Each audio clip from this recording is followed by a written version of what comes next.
So let's continue. Lesson 9, part 2. We already know what is a zone. This is a first cross-sectional size of classifications. So now about plant. Plant involves machining about 1.5 mm of each surface to provide a smooth finish. For example, 50 mm multiply 100 mm, so it becomes 47 mm multiply 97 mm. This application is for timbers that would be seen. That is door linings, frames, etc. Regularized timber has a uniform width to provide a more even final product. The timber may be sawn or planed to, say, 47 mm for uniformity in timber studding. The corners of the studs produced are often slightly rounded in the process and are not square. The above terms are common terms used in the specification, but building standard Eurocodes 336 structural timber details the sizes and deviations that are permitted. This standard specifies target size. In order to simplify the previous confusion over the finished dimensions. Target size is in only two tolerance classes. T1 applicable to sawn surfaces, T2 applicable to plant timber. For example, if a section of timber is required 50 mm wide sawn and 197 mm in depth planed, it will be specified as 50 mm T1 multiply 197 mm T2. The tolerances are detailed within the Building Standard Eurocode 336 in millimeters for the different classes T1 and T2 and thicknesses and widths.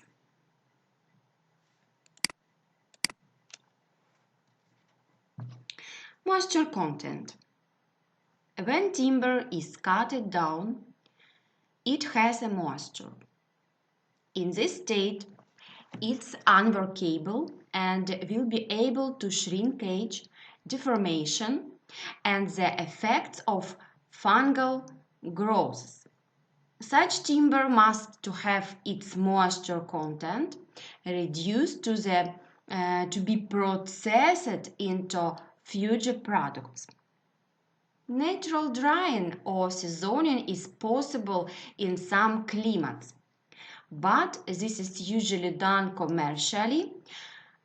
Most commercial organizations use kilns to reduce the moisture content to 12–20%. The moisture content is expressed as the weight of water in the timber.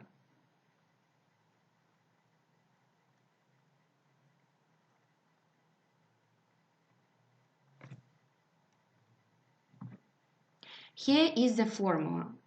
Moisture content in percent equals wet weight minus dry weight divided by dry weight multiplied by 100.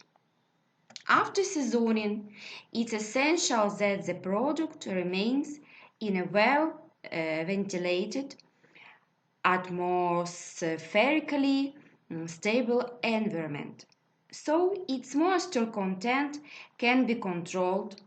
Timber is hygroscopic which means it's made up of cells that will absorb moisture readily.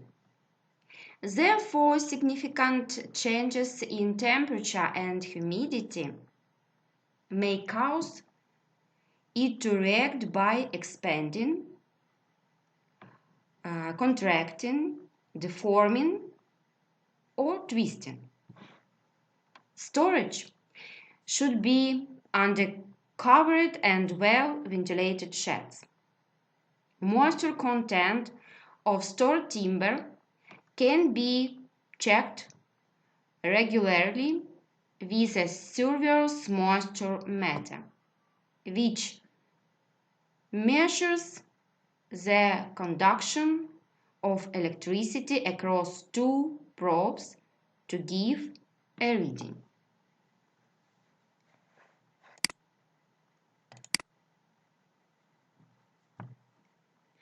Strength classes.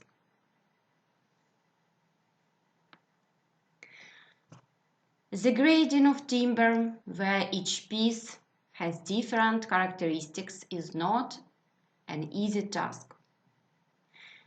In an attempt to rationalize this, various European standards have been introduced.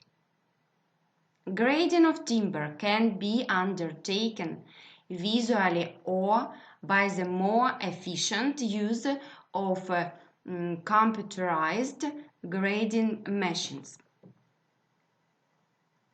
Individual pieces are assessed with an allowable defect limit and marked accordingly.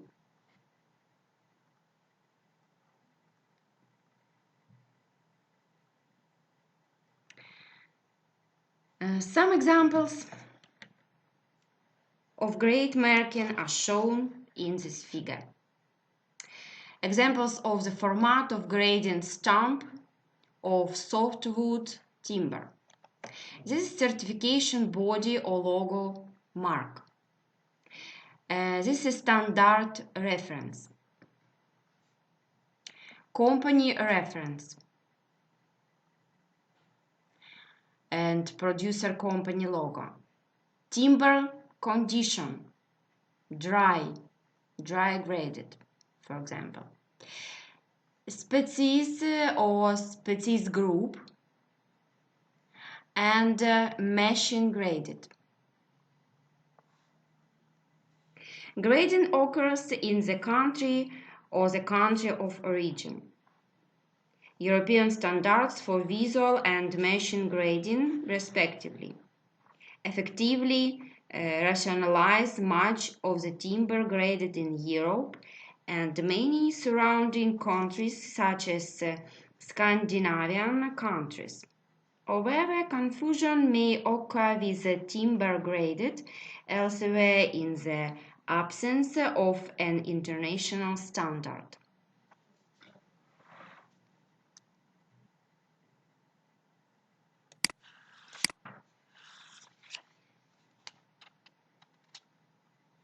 Timber deterioration.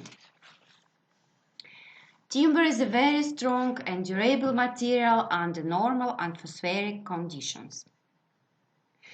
However, the weakness of both hardwoods and softwoods is their source as a food for plant growth in the form of fungi and to certain species of insect, which weaken their structure and durability. Fungi, insects, and marine borers. Timber can even retain its structure in a permanently wet environment, as evidenced by many archaeological finds. As well as being very durable, timber will outlast many other building materials succumbing to the effect of rain, frost, and chemicals. But fungal attack, insect attack, and marine borers very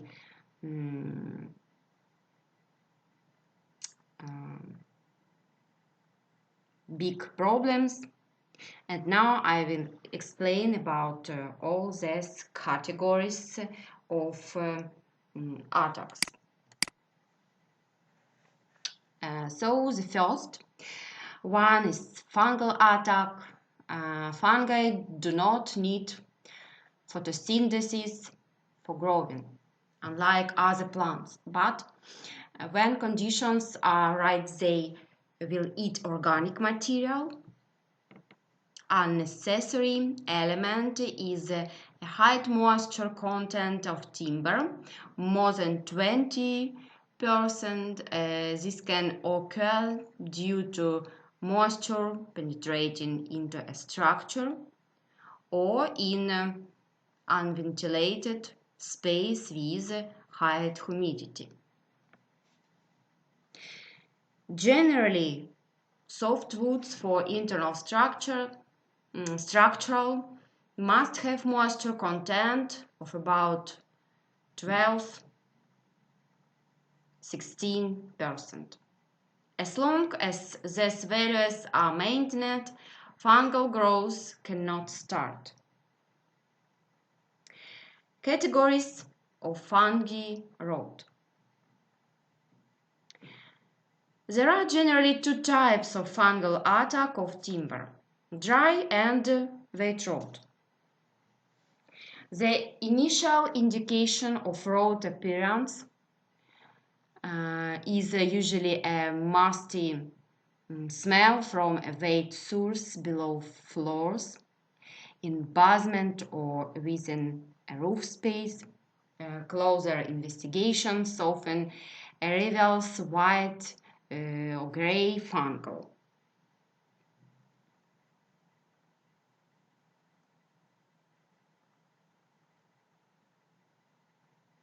Plant growths and possibly colored fluid in bodies, depending on how far the fungus has advanced.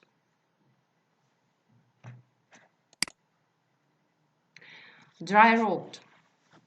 Dry rot is known as a brown rot.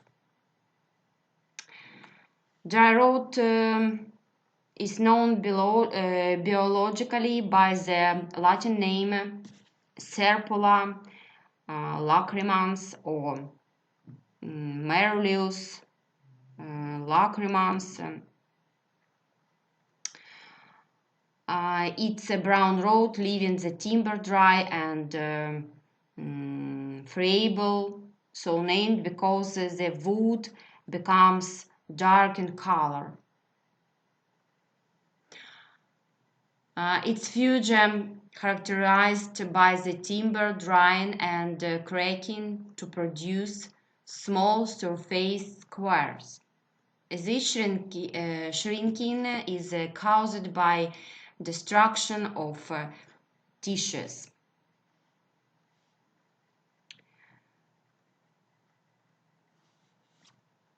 Fungal growth is caused when red, rusty-colored spores from an established fungus drift through the air to settle and germinate on damp timber. The spores develop into white strands, gyphae, appearing as cotton wool-like patches, mycelium growing flesh texture, fruiting bodies in turn producing more spores. Early detection is essential to eradicate the problem. Any source of moisture ingress must be removed or stopped to prevent future damage. Possible sources of moisture are leak and plumbing or condensation due to inadequate underfloor or roof space ventilation. Removing the source will not necessarily kill off the dry rot, as it can still thrive by developing small, van-like tubing of 2-3 mm diameter to extract dampness from areas adjacent to the timber foot source. This can include moisture in brickwork, render, plaster, or concrete. Moisture from the air can be sufficient for dry rot to live, particularly in areas of high humidity. And optimum growth conditions are a combination of moisture and warmth. Temperatures between 13 degrees and 24 degrees are ideal. At freezing temperatures, the fungus becomes inactive, but it will die in temperatures above 40 degrees.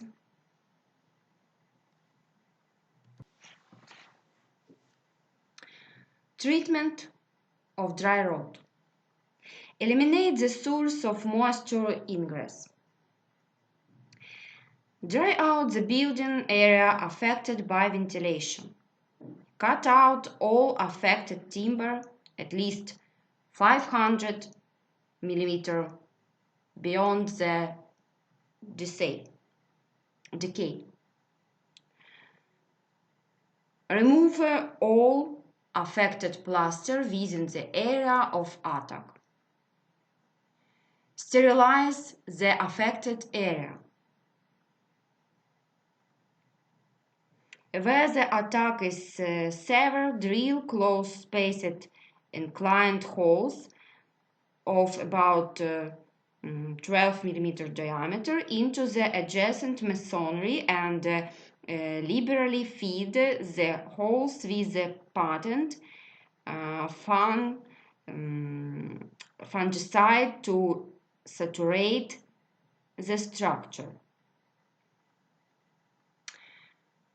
Of course, make good jointing and pointing to masonry and plaster work with a zinc oxychloride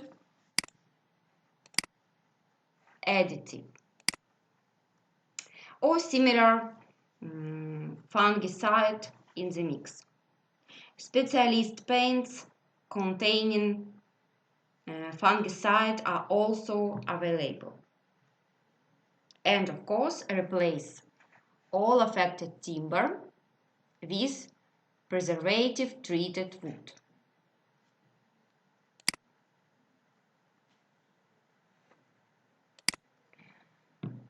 Following the remedial work, regular monitoring is essential for several months to ensure successful eradication of dry rot. Even so, the source of dampness may be removed. Dry rot has an irritating habit of reappearing, somehow managing to thrive on only a nominal amount of moisture.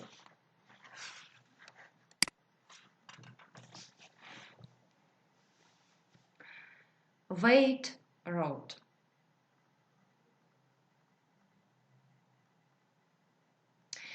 The most common types of weight rot fungus are known biologically by the Latin names of Caneophora putina or Caneophora cerebella.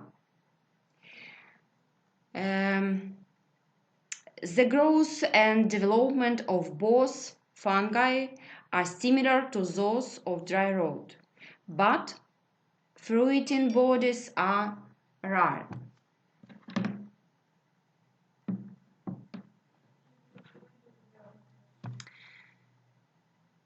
Wheat rot or cellar fungus prefers very damp conditions.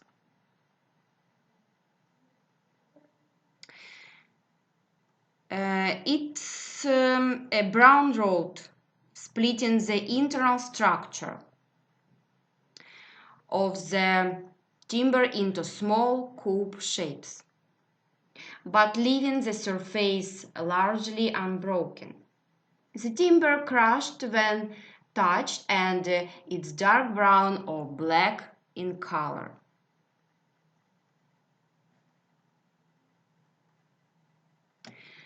Wheat rot has become more associated with decay in external timber elements.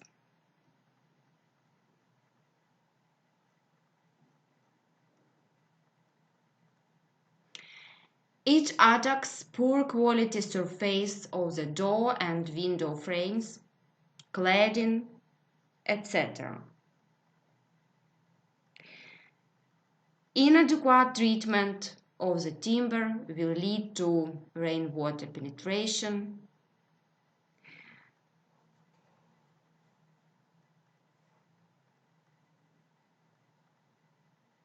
wood is in this situation is often painted, and the first sign of fungal decay is usually surface irregularity. Close inspection will reveal splitting within the body of wood, breaking into soft strands. Optimum growth conditions are as for dry rot, but wet rot are more easily controlled as they require greater exposure to dampness to thrive. Hence, once the moisture source is removed, the decayed timber can be replaced. Adjacent timber, brickwork, plaster, etc. are unlikely to be affected, but as a precaution, the wall area should be brush treated with a fungicide.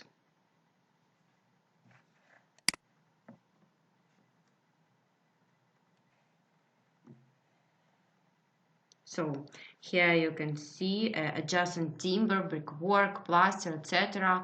are unlikely to be affected, but as a precaution, the whole area should be treated with a fungicide.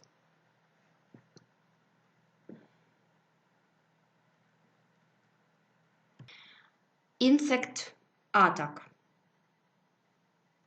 Species.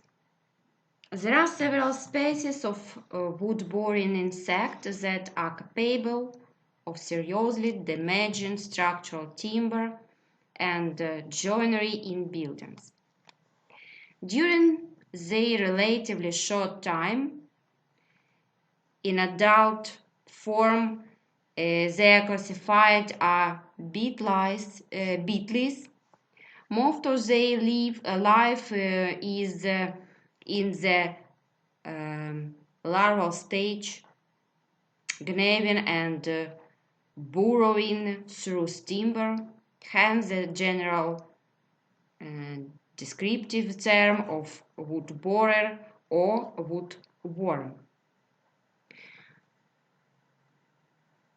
Most species of larvae have a preference for the less dense sapwood growth area as their source of food.